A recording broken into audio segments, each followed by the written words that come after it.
Hey everyone, Eric Watson here, freelance writer, player of games, writer of words, recorder of videos, and tabletop role-playing aficionado. Welcome to another DM's Guild review, my written and video review series where I take a look at the adventures and supplemental material at the Dungeon Masters Guild website. This video, I'll be reviewing the DM's Guild campaign conversion, Skullport Dragon Swindle, designed by Alex Clippinger for Dungeons & Dragons 5th edition.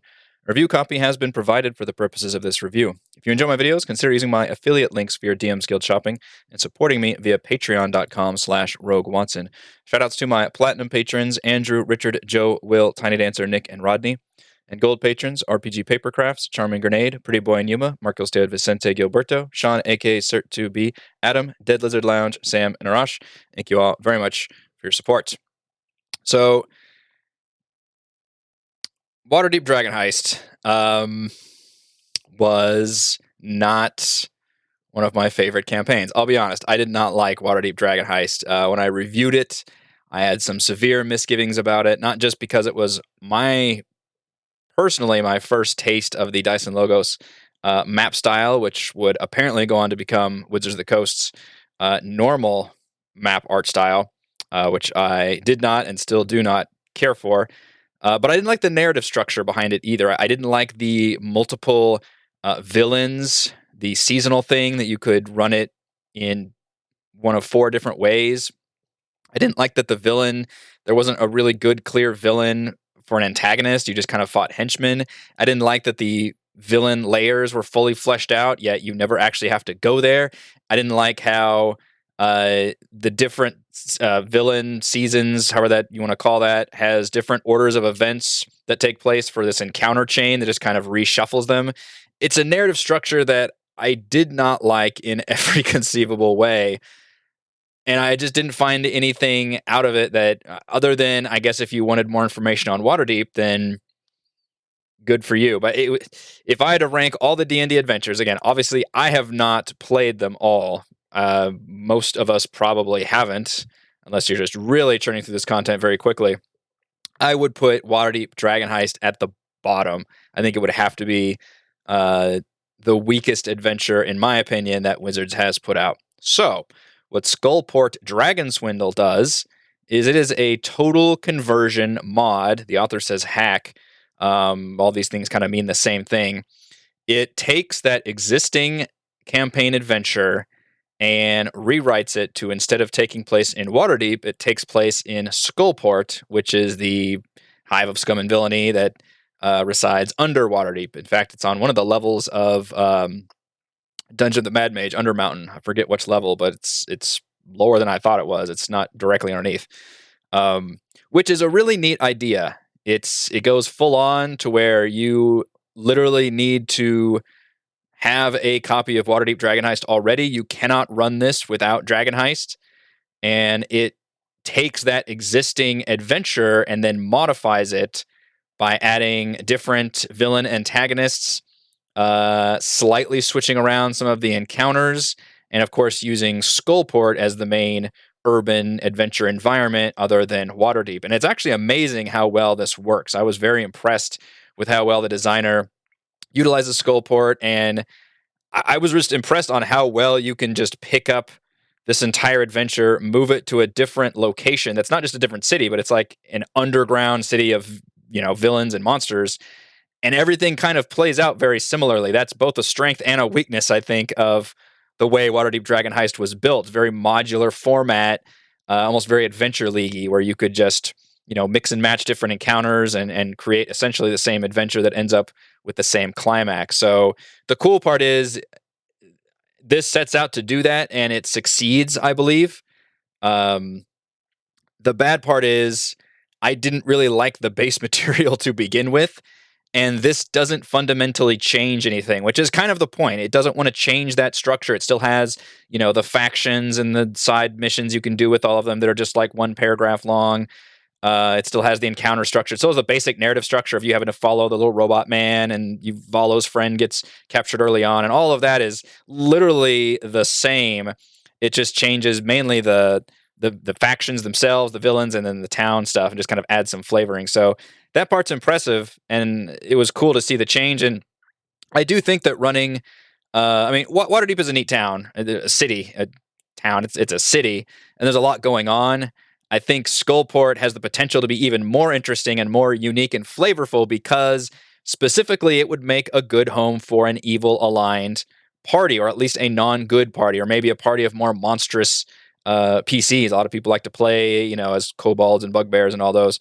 This would be really fun for that because you get that same urban environment, you get that same adventure, but now you're defending Skullport, defending your own interests, and fighting amongst different villainous factions rather than, being the good guys fighting against a bunch of villainous factions in Waterdeep.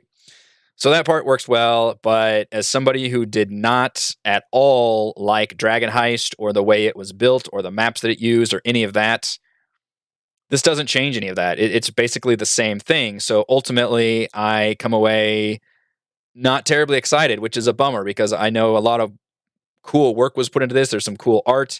There's some great new dungeons. In the form of the new villain layers are just really cool dungeons, more interesting, I think, than the ones in Waterdeep Dragon Heist, which is pretty cool. There were 4 different villainous factions, each with their own hideouts, I guess they were called, or headquarters. In Dragon Heist, this one has 3, but they're all really cool. So I think those are more interesting as like even standalone dungeons. But again, it's odd because in the story, those villain layers aren't even built into the campaign. I just have a lot of problems with Dragon Heist, and I don't want to rag on it too much here because this is not a review of Dragon Heist, but it is a total conversion of Dragon Heist. So it is literally impossible to talk about this adventure without commenting on Dragon Heist. And my own bias coming into this review is that I thought very poorly of Waterdeep Dragon Heist, and this didn't change the problems I had with it. The problems I had weren't with the theme, it was with the actual narrative structure and the way it was built as a modular adventure with the choose your own villain and all that. All of that stuff, and the art style and the maps. This one has new maps, but they are the Dyson logo style maps. All of those problems for me still persist in Skullport Dragon Swindle. So ultimately, I can't. If you didn't like Waterdeep Dragon Heist, I don't see this as changing your mind. If you did like Waterdeep Dragon Heist, but you really particularly liked the information of Skullport, and especially if you went into Dungeon of the Mad Mage and looked at Skullport from there, because I think Skullport is actually not in Dragon Heist. It might be briefly mentioned, but I know it's in Dungeon of the Mad Mage because that's like one of the levels is Skullport. If you liked that, this kind of does a cool thing of just retheming Skullport on top. So I will go through it very briefly, but it's going to be hard because it's literally, Dragon Heist with a Skullport theme. I like the layout. The presentation is all very nicely done. Table of contents at the beginning is way more detailed than I would have even expected. It's almost more of an index. They'd used even tiny font to get everything on here, but table of contents is good. I really like the color scheme that's used here, which is not one I've ever seen before. It's kind of a purple, like a cross between purple and maroon, but it really makes the text on the page pop. And it's in keeping with the kind of theme of anti-hero villains too, which having the kind of purple, black, beige. I really like the color scheme that's used here. It's not one that I've seen.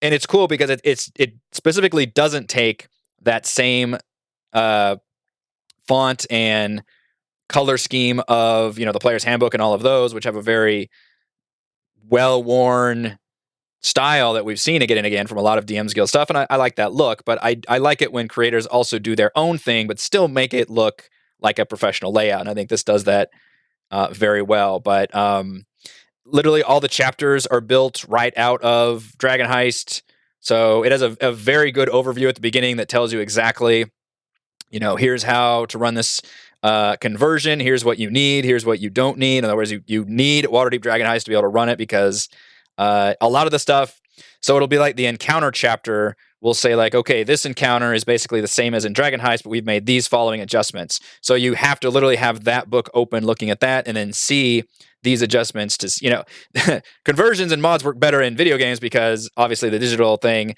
it just replaces those things directly. Here, it's doing that in book form. So you're going to have to do all those things manually and just kind of see what changes.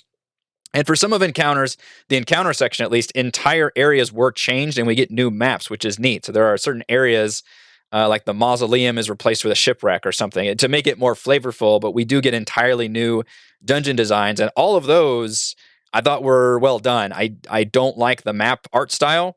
We do get new maps. Oddly enough, we do not get separate player maps. We only get the actual DM annotated maps that are included in the actual PDF here. We get those as separate picture files. We do not get separate player handouts, oddly enough. But I like the dungeon designs. I'm just not a fan of the actual map style.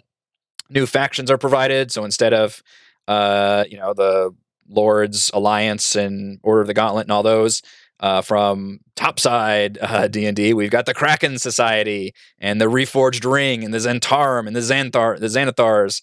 That's, again, it's very cool and flavorful if you're playing a more roguish or evil aligned or just anti-hero on the run type party. If you're all in that together, this would be a much more interesting setting. And I think the author does a good job of fleshing out Skullport. There's an entire chapter at the end that's all about Skullport, similar to the Waterdeep chapter that just dives into Waterdeep's locations. And it makes it so even if you're not running the exact adventure, if you are going to utilize that location, so for Dragon Heist to be Waterdeep, for here it'd be Skullport. If you really want to utilize Skullport, in other words, maybe you're running Dungeon of the Mad Mage and you just want to have a really cool Skullport and that's where your players start, this might not be a bad idea to have a jumping on point because this fleshes out Skullport in a lot of really cool ways and adds different dungeons and encounters and all that. So, because I frankly still don't like the actual campaign adventure that's provided here, and I don't think this changes that, but it does make Skullport a lot more interesting and fun. So that's an interesting plus. Otherwise, it's the same kind of thing. The faction missions are still, I don't like them. You've got these little paragraph missions and it's renown and it's very adventure leaguey, and that's not what I want from a full published campaign adventure. So I don't want to go over a lot of my complaints I had with Dragon Heist, but all that stuff is still here. It's cool to see that flavor of Skullport and the fact that all these things are very nicely translated to layer on top of Dragon Heist, to the point that the chapters are the same, the faction missions, like all of that can be found. It's like a 1-to-1 conversion on a lot of these things. But it's just tricky that if I don't like the base material, then that stands to reason I'm not probably going to like any kind of conversion that's built on that. This would have had to fundamentally change the actual narrative campaign and structure to make me enjoy it, and that wasn't its goal either. The encounter, I'm trying to skip ahead. Okay, so chapter 4 is the big one where you actually go through a bunch of encounters to essentially chase. It's a bunch of chase sequences. You have to hunt down a MacGuffin item, in this case a stone, that will reveal the location of the vault that you need to get to. And these locations and encounters change depending on which path you took. So the 3 villains in this one are either antagonists, I guess, because you're kind of playing as the anti-heroes. One of them is the Harpers. So basically useful if you're playing more evil characters. You can just play against the good guys that are operating in Skullport. One of them is an Aboleth, which is always cool. I like Aboleths.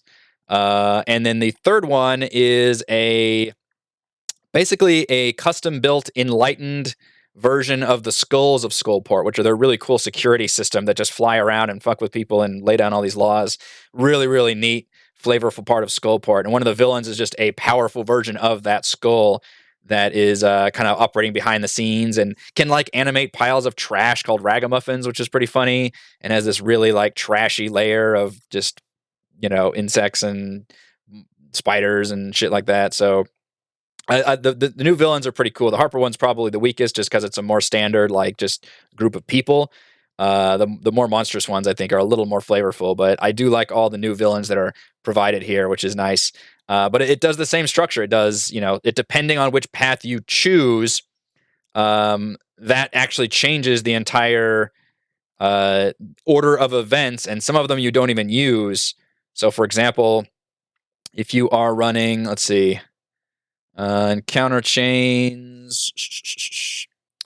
So growing season. So let's say the flooding season, which is actually let's talk about the dying season because that's the one I just mentioned with the skull.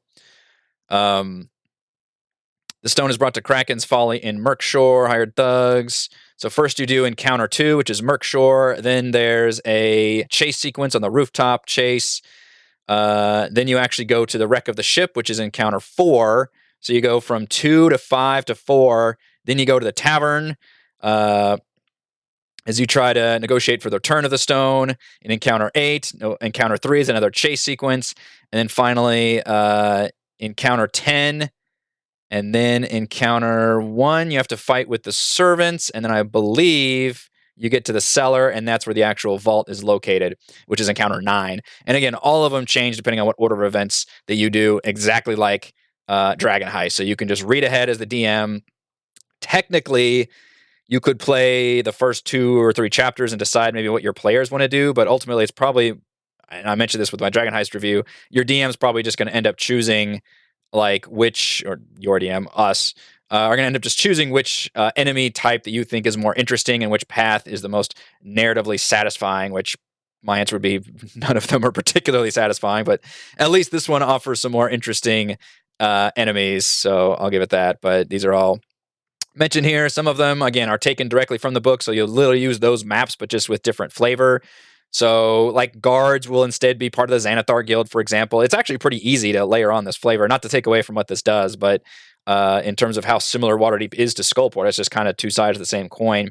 But we are given entirely new locations for a few of the ones that don't really work in Skullport. So, for example, there's a neat, like, shipwreck encounter. There's a unique tavern encounter for Skullport. It's a very classic, lawless tavern kind of situation, which is really neat. So, it's pretty nice. It doesn't change the actual climax of the vault, which is really disappointing for me because one of my biggest problems with Dragon Heist is the fact that it's not a goddamn heist at all. You just get into this vault, you talk to this dragon, you get what you need, and then as you're coming out, you fight like a boss battle with like the faction's like ultimate henchman or some bullshit. You don't ever really have to coordinate with the actual villain. I have a lot of problems with Dragon Heist. This one doesn't really fix any of those problems, unfortunately. But what I do like, we're going to get to these later chapters. So chapters 1 through 4 is the actual story. That's it. Chapter 5, 6, and 7 are just the villain layers, which are not built into the actual campaign. In the campaign, there's no reason for your players to actually go here, which is bizarre. This does offer some side quest reasons to go there. And obviously, good DMs will figure out ways of incorporating these dungeons, because I think this is probably the biggest strength of this total conversion mod are these dungeons. I think the designer has crafted some really cool dungeons here. There's a 3-story fortress that the Harpers hide out in, which has some undead prisoners that you can free to wreak havoc, which is really neat. The Aboleth layers, of course, like a partially flooded chamber. It's got like chained up zombies in the beginning that you have to make it past. Again, just a really good Aboleth layer that you could use basically anywhere. I just think it's very well designed and a fun dungeon. It sucks it's not built into the actual campaign at all. It just makes no sense to me. And the third one, really cool art here too with the Aboleth. There's a gibbering mouther you can release that will wreak havoc, similar to the undead in the Harper Fortress. And the fourth one is a bunch of caves with that skull called the Rag Mage, which is a bunch of just trash heaps and piles of crap and oozes and spiders and insects and all this crap all in these caves. I really like these dungeons. I think these dungeons are a highlight of this adventure, and they're not even really built into the campaign.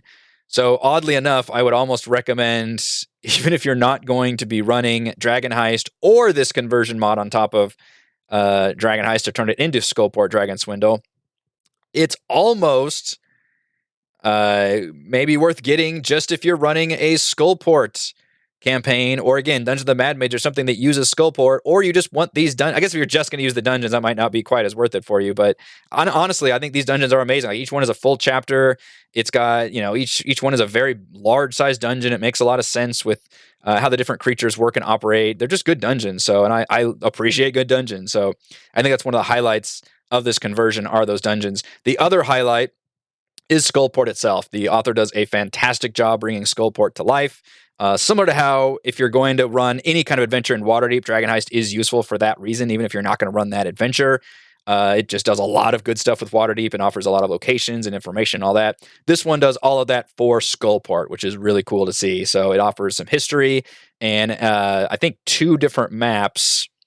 No, 3 different maps, Lower, Central, and Upper Skullport, all of these annotated with various locations to go around in. So a ton of information here. Again, if you're basing any kind of a campaign in Skullport, that's going to be there, especially as a base of operations, which could be really fun twist on an anti-hero campaign. If your players really want to play uh, evil or just on the run characters or something along those lines. In fact, I just recently reviewed a companion of True Evil that had to do with making evil characters. This could be an interesting companion for that.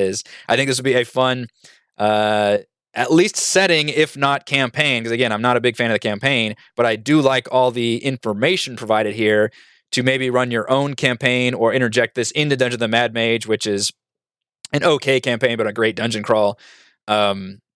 Just the amount of information you get here for operating in Skullport and having a bunch of locations and characters and all that is really, really cool to see. So I like that a lot. And we get a lot of custom-made creatures, which is really fun. Any creatures that don't appear in the monster manual or in Waterdeep Dragon Heist are presented here, including all of the basically, it's all the faction-specific enemies because those are the new things that are crafted here, including the animated bags of trash, that unique flame skull, and all that, which is good stuff.